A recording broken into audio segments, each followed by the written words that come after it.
Hello friends, welcome back to learning electronics powered by Electrosoft system.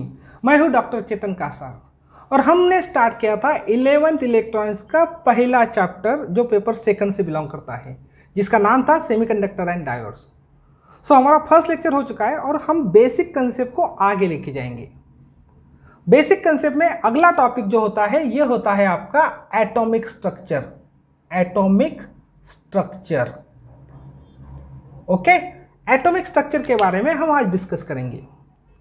बच्चों, आपने previous year के अंदर देखा होगा कि प्लेनरी मॉडल होते हैं एटम्स के, और लास्ट वाला जो प्लेनरी मॉडल प्रपोज किया था ये किया था नील्स बोर साहब ने 1930 में। 1913, ओके। 1913 के अंदर नील्स बोर सर ने एक प्लेनरी एटॉमिक मॉडल प्रपोज किया था, जिसके अंदर उन्होंने कुछ डेफिनेशन डिफाइन करके दिए थे। जैसे कि सबसे पहली डेफिनेशन उन्होंने कहा था एटम की। What is atom? Atom is the smallest particle of any element. आपको पता होगा, it's a tiny particle, it's a smallest particle, smallest, okay. Any atom का स्मॉलेस्ट, एनी एलिमेंट का स्मॉलेस्ट पार्टिकल जो होता है ये होता है एटम। सो एटम की डेफिनेशन उन्होंने डिफाइन करके दी थी। उन्होंने क्या कहा था? Atom which is compose with negative charge particle, जो इलेक्ट्रॉन होते हैं, which are revolving around a circular orbit to nucleus. एक न्यूक्लियस होता है जो हार्ड कोर होता है आपके एटम का, और सर्कल जो न्यूक्लियस होता है उसके अक्रॉस में सर्कुलर पाथ में जो रोटेट होता है वो होता है इलेक्ट्रॉन पर्टिकुलर ऑर्बिट के अंदर, और इन दोनों का कंपोजिशन ही होता है एटम। एटम क्या होता है? Atom is a combination of electron and nucleus. Atom form कैसे होता है कि जिसके सेंटर में न्यूक्लियस होता है और उसके सर्कुलर ऑर्बिट में उसके अक्रॉस में इलेक्ट्रॉन रिवॉल्व होता है। सो इन दोनों का कॉम्बिनेशन एटम होता है। यहां पर हमें एटम की डेफिनेशन 1913 में नील्स बोर साहब ने दी थी। उसके बाद nucleus. What is nucleus? Nucleus is a centre hard core of atom. Centre hard core सबसे मेन जो हेवी पॉजिटिव चार्ज के बना हुआ है। न्यूक्लियस कौन होता है? न्यूक्लियस जो होता है ये फॉर्म होता है combination of proton and neutron. Proton plus neutron का कॉम्बिनेशन होता है आपका nucleus. Proton which is positive charge particle, neutron which is electrically neutral, जिसके ऊपर कोई भी चार्ज नहीं होता। सो इस वजह से आपके न्यूक्लियस के ऊपर जो चार्ज होता है ये आपका चार्ज होता है पॉजिटिव चार्ज। समझ में आया? सो एटम ये न्यूक्लियस के साथ जो सेंटर में होता है और उसके सर्कुलर ऑर्बिट में कौन रिवॉल्व होता है? इलेक्ट्रॉन।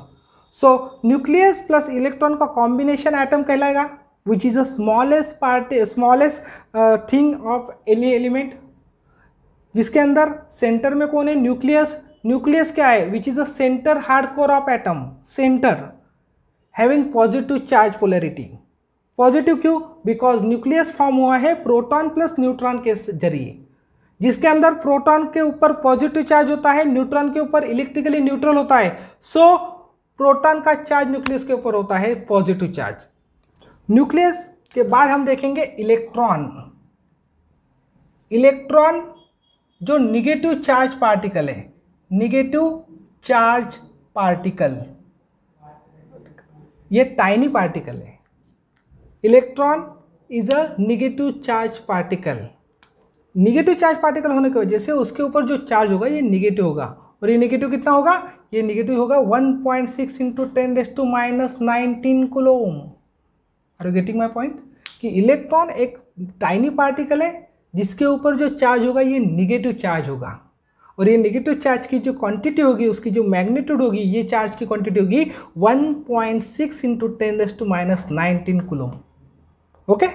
उसके बाद हम देखेंगे कि जो एटम होता है, तो एटम के ऊपर कोई चार्ज होता है क्या? तो atom is electrically neutral. Atom is electrically neutral. ये आपको पता होना ज़रूरी है। ये बातें जो मैं आपके सामने लिख के दे रहा हूँ, ये बातें आपके लिए आगे चल के बहुत बेनिफिशियल होने वाली है। फिजिक्स के अंदर आपको ये यूज होने वाला है। So please be prepare for this, write down this, okay, don't forget it. उसके बाद हम देखेंगे atomic number.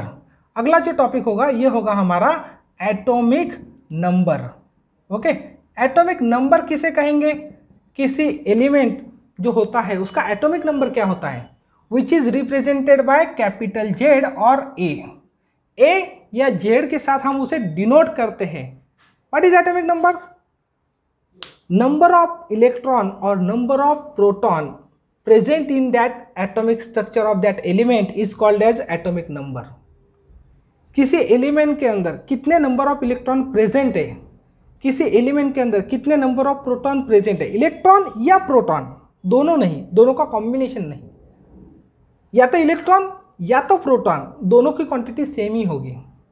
So number of electron present in that element structure is known as atomic number.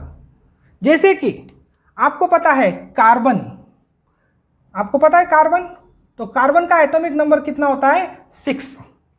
इसका मतलब यह है कि कार्बन के अंदर 6 इलेक्ट्रॉन प्रेजेंट है, या कार्बन के अंदर 6 प्रोटॉन प्रेजेंट है, जिसके जो न्यूक्लियस के अंदर प्लेस होंगे। Is it clear? So atomic number which is denoted by Z.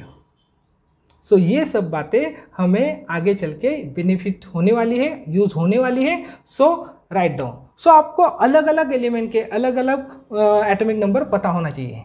जैसे कि कार्बन 6, उसके बाद आपको पता होगा एल्यूमिनियम, एल्यूमिनियम का कितना होगा? तो एल्यूमिनियम 13। उसके बाद आपको पता है सिलिकॉन, जैसे कि एल्यूमिनियम 13, जैसे कि सिलिकॉन 14, जैसे कि फॉस्फोरस 15, जैसे कि germanium 32, like this.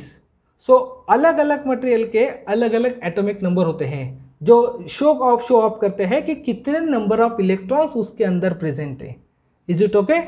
So please मेरा लेक्चर आपको अच्छा लगा हो तो please don't forget to like it, don't forget to subscribe it, और आपके दोस्त होंगे तो please share it as maximum as.